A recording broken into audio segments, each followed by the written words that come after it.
Penista agama dibiarkan terus. Tahun lalu saya sudah bilang, harusnya disekap supaya tidak merusak persatuan kesatuan umat beragama. Sekarang muncul tokoh baru, Saifuddin Ibrahim, menistakan lebih berat daripada KC.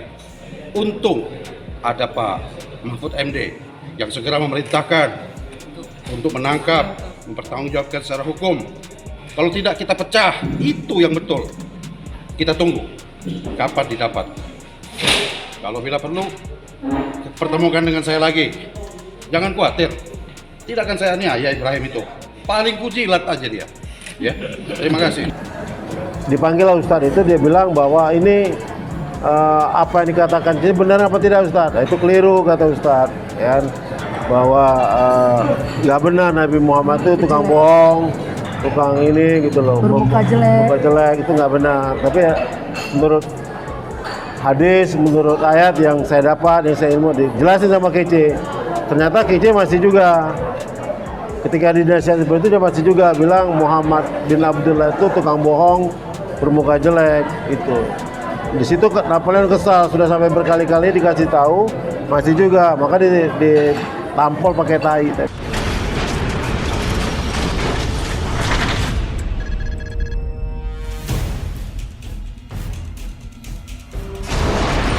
Kalau penista agama dibiarkan terus. Tahun lalu saya sudah bilang, harusnya disekap supaya tidak merusak persatuan kesatuan umat beragama. Sekarang muncul tokoh baru, Saifuddin Ibrahim, menistakan lebih berat daripada KC. Untung ada Pak Mahfud MD yang segera memerintahkan untuk menangkap, mempertanggungjawabkan secara hukum. Kalau tidak kita pecah, itu yang betul. Kita tunggu kapan didapat. Kalau bila perlu, pertemukan dengan saya lagi. Jangan khawatir, tidak akan saya aniaya Ibrahim itu. Paling kujilat aja dia. Ya, terima kasih. Yang kedua, pasal 55 ayat 1 ke 1 ya, artinya Pak Napoleon itu melakukan bersama-sama ya, bersama-sama. Nah, ini juga keliru gitu loh. Padahal Pak Napoleon itu hanya yang peristiwa malam hari aja, yang siang harinya itu nggak laku kan, nggak ada, dia nggak ada terlibat, malah dia ikut memisahkan gitu. Tidak tahu dia ada pemukulan itu, dia tidak tahu gitu. Nah, ini kan rancu lagi gitu. Ada pasal 165 ya, 165 ayat 1. Itu ancaman pidananya sekitar 2 tahun deh. Artinya itu denda 450.000. Nah, itu juga keliru gitu loh. Karena itu 351. artinya bersama-sama, pengeroyokannya bersama-sama, mukul sama-sama. Nah, sementara kan Pak Napoleon tidak pernah dia bersama-sama gitu. Dia hanya melumurkan tai ke muka karena dia waktu itu ada ustadz bilang dipanggil Ustadz itu dia bilang bahwa ini apa yang dikatakan ini benar apa tidak Ustadz? Nah, itu keliru kata Ustadz, ya, bahwa nggak benar Nabi Muhammad itu tukang bohong, tukang ini gitu loh, bermuka jelek itu nggak benar. Tapi ya, menurut hadis, menurut ayat yang saya dapat, yang saya ilmu dijelasin sama Kece, ternyata Kece masih juga ketika dinasihat seperti itu dia masih juga bilang Muhammad bin Abdullah itu tukang bohong, bermuka jelek itu. Di situ Napoleon kesal, sudah sampai berkali-kali dikasih tahu masih juga, maka ditampol pakai tai tadi. Nah, tapi di dakwaan itu Pak Napoleon dituduh memukul padahal nggak ada. Terus yang kedua kita dengarkan tadi ada 3 surat ya yang tidak dimasukkan dalam Ya. itu apa isinya Pak?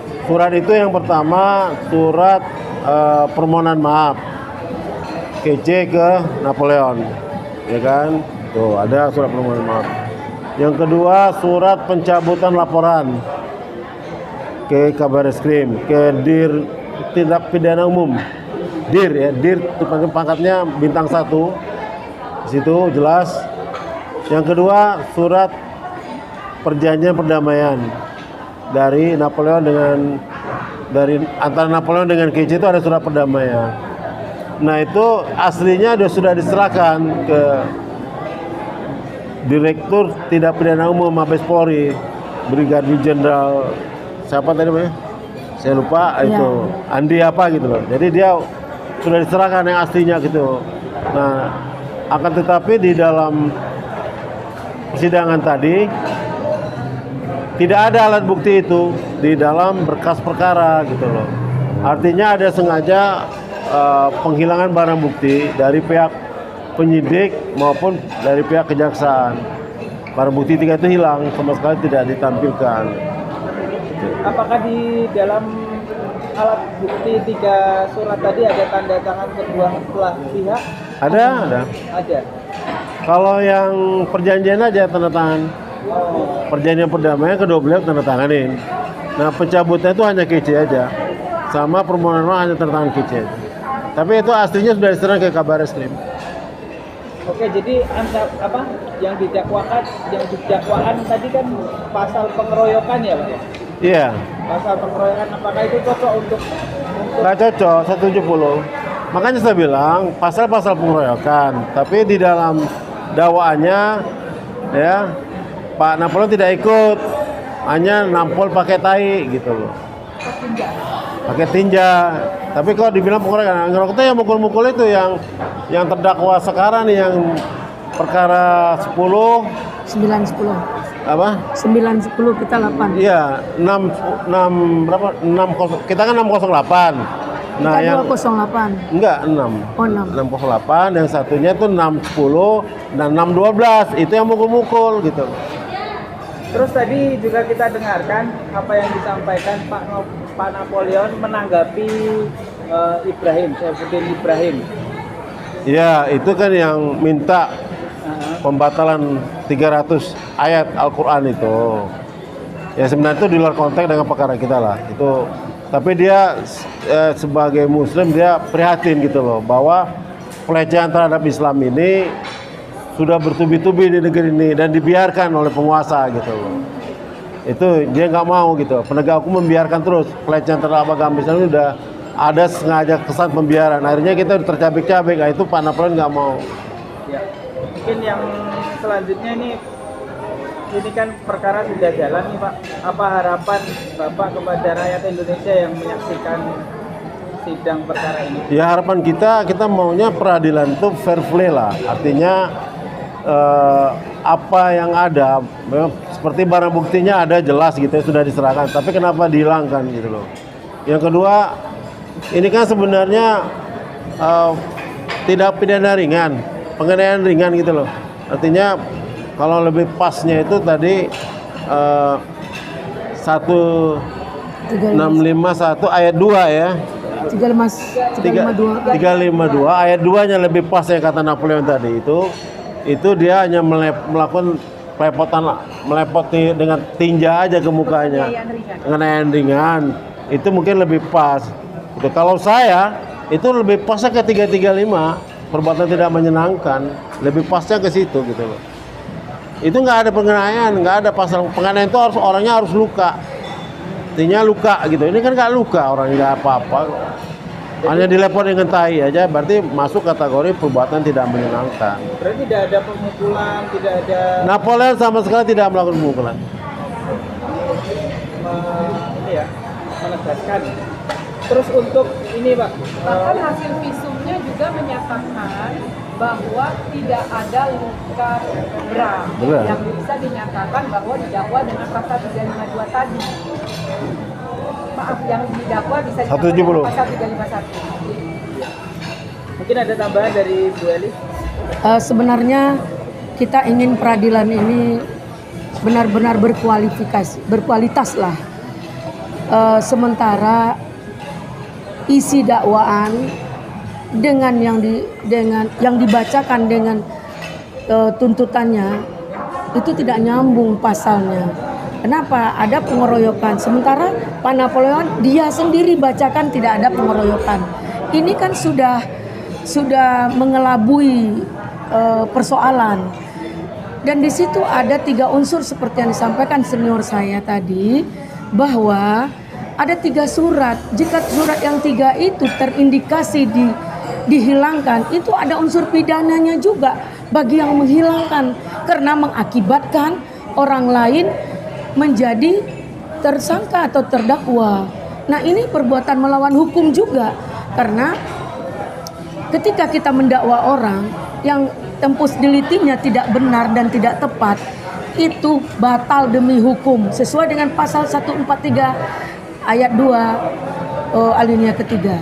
Jadi untuk itu kami mengharapkan sidang ini tidak pentinglah dilanjutkan karena belum memenuhi unsur dari dakwaan yang disampaikan buat Pak Napoleon. Kita tidak menyampaikan bahwa Pak Napoleon ini adalah orang yang berjasa bagi negara ini, orang yang pernah dan masih aktif. Oke, kita nafikanlah itu, tapi tolong paskanlah dakwaan itu dengan perbuatan dia, seolah-olah terindikasi ini ada pesanan, ada itikat yang tidak baik kepada Pak Napoleon. Ini yang kita dalam penegakan hukum yang tidak boleh terjadi, harus benar. Kalau tidak benar, ini laporan palsu, perbuatan 242 masuk pada unsurnya gitu. Jadi untuk ini juga perbuatan sara. Kita tahu dalam etika, ketika ada anggota baru di lapas, pasti ada pelonco, pukul-pukul, itu biasa. Apalagi ini sara. Nah, kok di Pak Napoleonnya diangkat menjadi sebuah persidangan? Banyak di dalam lapas itu kasus klien saya dipukul di segala macam, sampai babak belur lagi, sampai pingsan lagi. Nggak pernah diangkat ke permukaan. Kenapa Pak Napoleon, seorang jenderal, diperlakukan persoalan sepele seperti itu diangkat-angkat? Padahal masalahnya nggak ada. Masalah nggak ada, diadili gitu. Masalahnya itu sudah habis. Apa buktinya? Sudah ada permaafan, sudah ada perdamaian dan pencabutan laporan. Kok masih disidangkan? Ini yang menjadi pemikiran yang sangat berat bagi kami. Seperti yang disampaikan oleh Pak Yani tadi, ini luar biasa. Dan juga ada senior saya barusan, ini juga diminta dipertimbangkan, dan rakyat pasti berpikir ada apa sebenarnya yang terjadi tentang penista agama yang sebenarnya. Ya, mungkin boleh tahu Pak, apa sih sebenarnya motif dari Pak Napoleon untuk melakukan hal-hal yang tadi melempar kotoran dan lain sebagainya? Ya, dia kesel. Jadi gini, Kece ini sudah dinasihatin, bahkan sampai Pak Napoleon manggil Ustadz, Pak Maman itu, ya kan, apa yang dia ucapkan itu tidak benar. Nah, sudah berkali-kali masih juga dia pertahankan. Bahkan terakhir itu dia bilang ini, nah ini Ustadz katanya terpengaruh dengan Muhammad yang bin Abdullah, orang Arab tukang tipu, yang ini Ustadz ini udah dibohongin, mau aja gitu. Nah, itu marah betul si Napoleon. Dia bawa Ustadz itu maksudnya karena dia nggak paham agama, supaya Ustadz menjelaskan agama kepada si Kece. Teman Kecenya malah melecehkan. Jadi itu kesalnya di situ. Jadi tampol tai itu di situ. Iya, kalau tambahan dari saya, penekanannya Pak Napoleon melakukan itu karena rasa spontanitas agamanya dihina. Iya. Dia rasa takwanya sangat dalam. Mungkin kalau tidak merasa ada hukum yang lain, sebenarnya kita bisa bilang itu ada pemukul dibunuh pun rasanya nggak apa-apa kalau emosi kita ikutkan. Namun Pak Napoleon orangnya seorang prajurit yang luar biasa, makanya dia juga mengerti dengan hukum itu. Tapi spontanitas asas ketakwaan agama yang dilakukan begitu, siapa yang tidak emosi? Kita pun lebih dari itu melakukan hal yang kepada Muhammad Kece tersebut. Mungkin itu dari saya. Tambah dari Ibu. Bahkan mungkin ada sebagian besar Mbak dari umat Muslim ya merasa berterima kasih karena terwakili oleh Napoleon, Bapak Jenderal Napoleon. Bahkan beliau dikatakan pahlawan karena telah membela agamanya, dan orang yang mencaci maki Rasulullah itu terwakili oleh Pak rasa Napoleon. kekecewaan dan kekesalan, serta semua orang pasti secara nilai-nilai agama kalau ada orang menghujat Rasulnya pasti akan marah dan akan membela agamanya. Nah itulah makanya sebagian masyarakat menganggap bahwa Napoleon adalah Luar pahlawan. biasa. Terlepas dari itu yang dikatakan oleh Bapak Jenderal Napoleon itu, beliau mengatakan bahwa beliau melakukan tindakan yang terukur. Artinya penghapusan atau memborehkan kotoran manusia itu tidak menimbulkan apa-apa, tidak ada cedera, tidak ada luka. Kalau dihapus selesai, hilang, kan begitu. Bahkan pada saat ingin melakukan itu, Bapak Jenderal itu supaya tidak melukai, tidak masuk mata, suruh tutup mulut kamu dan buka mata kamu. Artinya itu tindakan yang terukur, hanya memberi Tutup mata. pelajaran. Tutup Tutup mata, mulut. tutup Ya, mulut. tutup mata dan tutup mulut, hanya memberi pelajaran gitu. Nah, ini juga kita menyedihkan sekali aparat hukum, hal yang seperti itu justru yang dibesar-besarkan. Justru kecenya yang meresahkan umat muslim, bahkan umat muslim sedunia. Kita nggak dengar sekarang kasusnya seperti apa terhadap tindakan yang dilakukan itu aja sih saya. Jadi mudah-mudahan dengan ada seperti ini yang nilai-nilai keadilan bisa ditegakkan dan di Indonesia ini terjadilah perubahan. Jadi jangan kalau hal-hal kecil itu selalu ada punya banyak waktu sampai semua kita kerahkan untuk urusan yang sebetulnya tidak ada tadi. Tidak ada nih. Mungkin itu saja. Jadi tadi satu lagi dari kesimpulan yang tadi kan, seperti dikatakan dalam persidangan bahwa apabila terdakwa tidak mengerti dakwaannya, maka majelis hakim patut memerintahkan kepada jaksa penuntut umum untuk menjelaskan sebetulnya terdakwa ini duduk di situ itu dalam kesalahan apa, kenapa ada di meja sidang di dalam peradilan itu, tapi jaksa tidak berhasil menjelaskan dakwaannya bahwa memang patut Bapak Napoleon itu menjadi terdakwa. Nah, sehingga itu menurut kami dalam eksepsi kami nanti dan fakta persidangan bahwa gugatan itu obskurity. Mungkin terakhir terhadap penegakan hukum di Indonesia ini yang khususnya terhadap kasus-kasus soal penistaan agama ini, apa yang Bapak Ibu pesankan kepada para penegak hukum? Jadi gini, bahwa semenjak era Jokowi ini keadilan itu tidak pernah terjadi terhadap Islam. Islam selalu dilecehkan, Islam selalu dipojokkan, bahkan direkayasa Islam itu dekat dengan terorisme, radikalisme gitu. Seolah di mata rejimnya Islam itu mengganggu kekuasaan Jokowi gitu. Ini yang kami takutin gitu. Ini kami tidak ini. Nah ini fakta terjadi gitu loh. Di mana-mana orang selalu mengait-kaitkan dengan Islam. Ya. Munarman coba seorang tokoh pejuang HAM LBH dituduh terorisme. Coba. Seorang ustadz hanya tukang ceramah dituduh terorisme. Nah sekarang Napoleon, seorang jenderal bintang 2 hanya kesel lihat orang menghina-hina agamanya, dicari alasan, diadili dengan ancaman pidana yang tinggi. Padahal ini kalau menurut saya ini perbuatan tidak menyenangkan, tapi dimasuki dengan delik pengeroyokan, penganiayaan. Coba. Hasil visum repertumnya aja tidak terbukti kok adanya penganiayaan berat itu. Jadi semacam inilah ya, ada anti terhadap Islam. Kita sangat menyayangkan itu. Ya, padahal pejuang-pejuang negeri ini, pendiri negeri ini dari tokoh-tokoh Islam paling banyak. Itu aja. Bagi saya tambahan closing statement-nya, di mana kita yakin dan percaya panglima tertinggi adalah hukum di bangsa ini. Makanya kita pelihara hukum agar benar-benar menjalankan pada substansinya. Kenapa hukum diporak-porandakan? Kenapa hukum menjadikan persoalan untuk kepentingan? Hukum dimain-mainkan untuk kepentingan seseorang dan kelompok. Ini ada apa bangsa ini? Itu mungkin dari saya. Semoga dengan hal ini kita melihat tidak ada perkara dalam perkara ini.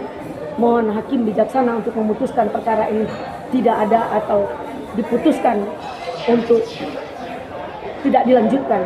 Harapan saya seperti itu. Boleh dong saya berpendapat hukum. Nah mungkin itu, terima kasih dari saya. Udah. Mudah-mudahan dengan adanya kasus Napoleon ini tidak ada lagi penghina-penghina umat muslim. Karena dalam kenyataannya umat muslim ini tidak pernah menghina agama lain karena itu dilarang oleh agama kita. Tapi begitu banyak orang-orang yang menghina agama kita tapi tidak pernah keberpihakan itu kepada umat Islam, yang umat Islam adalah mayoritas di negara seperti ini. Itu saja. Jadi mudah-mudahan hakim bisa benar-benar jeli memutus ini dan betul-betul melihat fakta-fakta material yang terjadi. Terima kasih Pak. Ya. Terima kasih. Kamu pulang ya.